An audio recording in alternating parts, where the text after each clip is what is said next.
Hello everyone. Numerous CRA aspirants have always wanted more information about the program and what it has to offer them during the program and the prospects after it. And what better way for them to learn all that they can from someone's personal experiences with this program. So we have with us today one of our alumni, Chirag Sapra, who's been involved with the program for quite some time now. So hey Chirag, it's great to have you here, and thanks for taking the time out to talk to us. Hi, Ronak. Yeah, so a My brief pleasure. background of Chirag. Chirag is an alumnus of BITS Pilani, having passed out in 2014, and he's been involved with the program in some capacity or the other since 2011. And he's currently based out of Mumbai, working with Avendus Capital as an investment banking analyst. And he's one of our most successful alumni. He's already made his mark in the area of his interest. And he also stamped his authority in the global arena as well, with a phenomenal performance at the Credit Suisse World Valuation Challenge in 2012. So Chirag, to begin with, talk to us about what you're currently doing and what does your work at Avendus Capital entail? Hi, Ronak. Thank you so much for that wonderful introduction. So, I recently joined Avendus Capital in list with their financial advisory practice. So, what the team majorly does is basically they do mergers and acquisitions and private equity syndication for companies in various sectors. So, the team that I've joined that specifically focuses on the technology space. So all the IT companies, BPO companies, and the SMAC, social, mobile analytics, cloud, all these companies come under that arena or that space. That is the technology and outsourcing space. So you studied mathematics and mechanical engineering at BITS Pilani. So how did your interest in the domain of finance develop, and what made you decide that the financial sector is where you want to be? Okay, so it has a pretty interesting story behind it. It's a personal thing basically. So when I was in school, I would see my relatives, my uncles making a lot of money in the stock market, and I would always wonder what exactly this is. And I had no idea about it. My dad is completely out of stock market and everything. So when I joined college, I was like, I was inquisitive. I wanted to know more what exactly this whole thing is. And as soon as I started to get more information about what it is and started reading about things and what exactly it is, and I became more interested and I started liking it. So that was where I realized like this is the place I want to be and this is what interests me and this is what I'm really passionate about. So all be it the elective courses back at my college or be it equity research initiative or the various competitions, I mean when you participate you work on certain things and you realize right this is what is interesting, this is what I'm enjoying doing. So that's how I realized like this is the place where I want to be. All right. So, I mean, as I mentioned before, you've been involved with TRI for quite some time now. So, tell us a little bit about your journey with TRI. Yeah. So it's been quite some time I've been with the Equity Research Initiative and I've been really enjoying it. It's been really enriching. So I remember like the first time I applied for that course, I even didn't get selected. So my resume wasn't even shortlisted for the first round. So I was like, damn, I just don't know anything. There's a long way to go. So I applied again the next year and they luckily shortlisted me. And so I was a student first, so I did that course. I was a student. I worked on one company, I remember Dominion Resources. I made an equity research report on that, and I really enjoyed it. Like you know, right? I mean, something you're interested in, something you're really passionate about, you tend to spend more time on it, and you're really sincere when you do it. So similarly, like when I worked on that report, I spent time on that and doing fundamental research or doing that valuation modeling. I enjoyed it, and fortunately I got good reviews from the mentors and the people who evaluated my work, and I was selected to be a mentor for the next season. So again, I mean, the mentor role, I found that really interesting because earlier I just worked on one company, right? And so whatever problems I encountered, they were just specific to one company or one stock that I was on. But when I became a mentor, so you're like guiding 4 students or 5 students who are under you. So everyone will have a specific doubt, a different question. Maybe they get stuck somewhere that is totally different. So it'll be different for everyone. So so you help them with their problems, you help them with their doubts. So it's a good opportunity for you to like polish your own skills, right? And so I really enjoyed doing that as well. It helped me brush up my skills, and probably when you work on someone else's problems, you do your own search, and in the process you learn. So post my mentoring experience, I got an opportunity to be the campus director for Pilani. So I was really happy and to take that up, because I knew earlier I was taking care of 5 students. Now I'll have like the whole group. So it'll give me access to much more doubts, and it'll give me an opportunity to further brush up my knowledge, right? So every time I took up some role with equity research, the main goal was that will help me polish my skills, help me uh, the whole process, right? The whole process of guiding students is a learning experience for you as well. So post that experience, Arun gave me an opportunity to be the academic support director for Equity Research Initiative. So I think he really identified what I like doing, was basically solving problems and doubts of the various participants of this course. So this role was to complete, it was apt for me.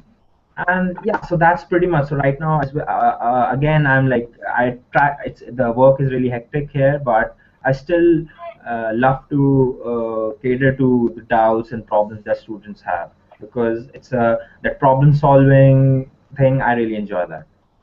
Great, great. So, I mean, let's talk about equity research initiative per se now. So, having taken up so many positions, what do you think are the USPs of the program? Right. So yeah. So the USP of this program, what I'll tell you is like what happened with me personally, right? Like how I find it to be a very good course or very useful course is because when you do some theoretical course or some elective course back on campus, like say you did a course in security analysis, portfolio management, or you did a course in business analysis and valuation, right? So they teach you an approach, they teach you how to calculate FCFE, how to calculate then how to use FCFE or FCFF to value a business or a stock, right? Or how to use a dividend discount model, and how to discount it and calculate that present value of a stock, the intrinsic value of a stock. So what happens there is you understand the approach, and you get a question in which all the assumptions, the growth rate, the discount rate, and everything is given. You just apply those, input those numbers, calculate the value, right? But in real life, in corporate, what happens is you don't have those assumptions with you.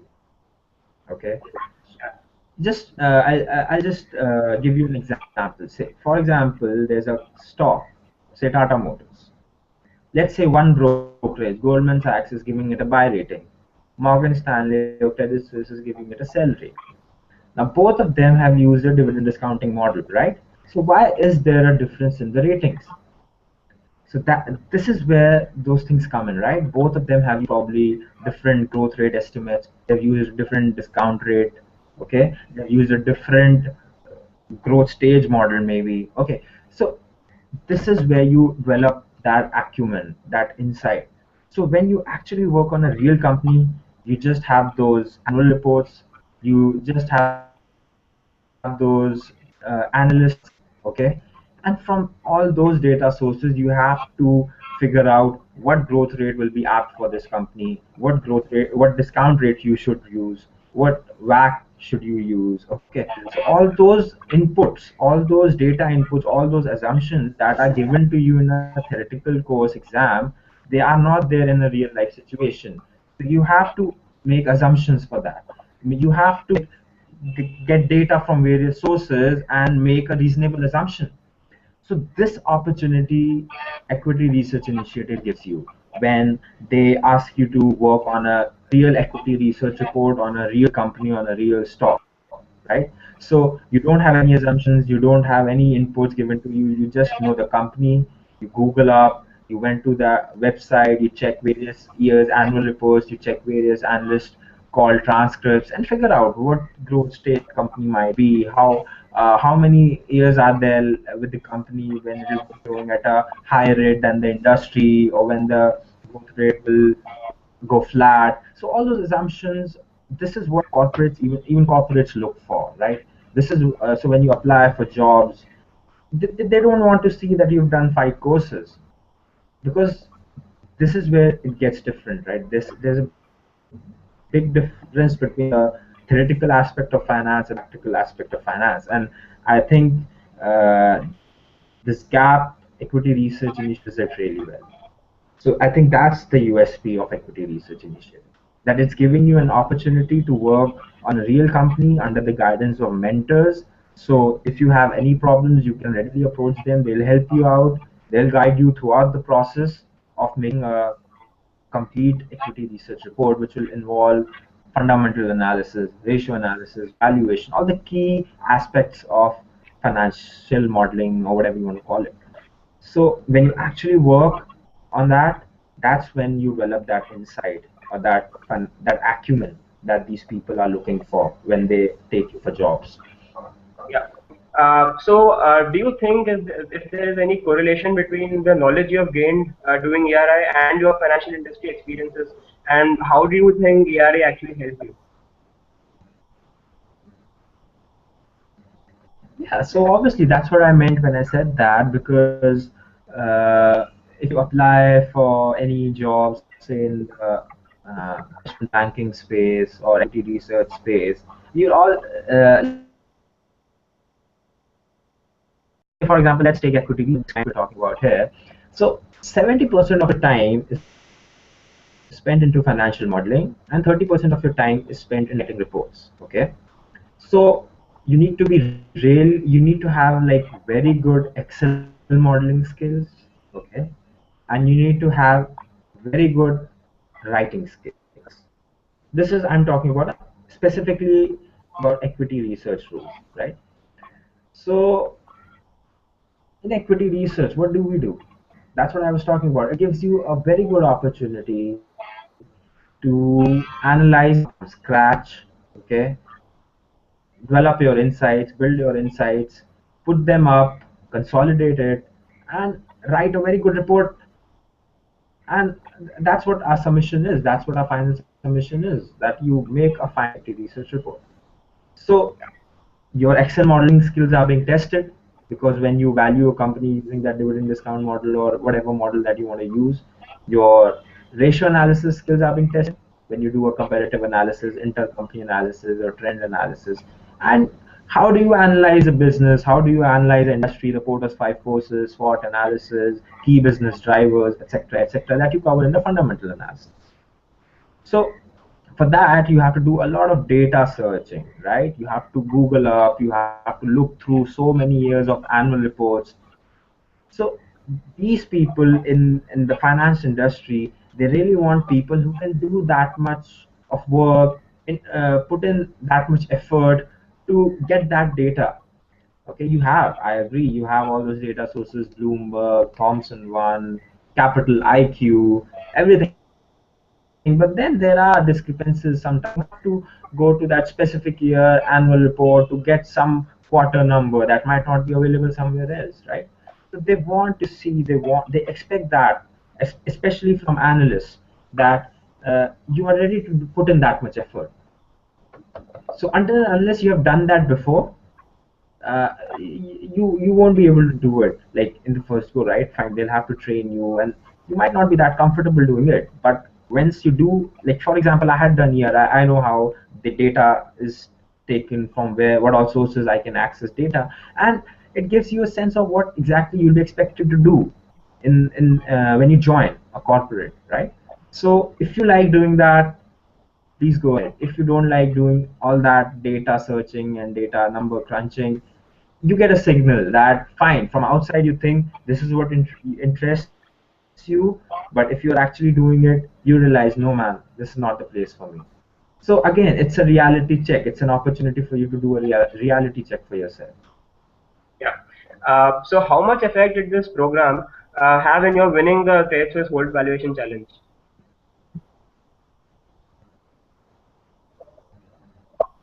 Okay, so like I said, like I mentioned it right now, like I mentioned it earlier, the edge that it gives you, this course gives you, is because you are practically applying all those concepts in analyzing a real company.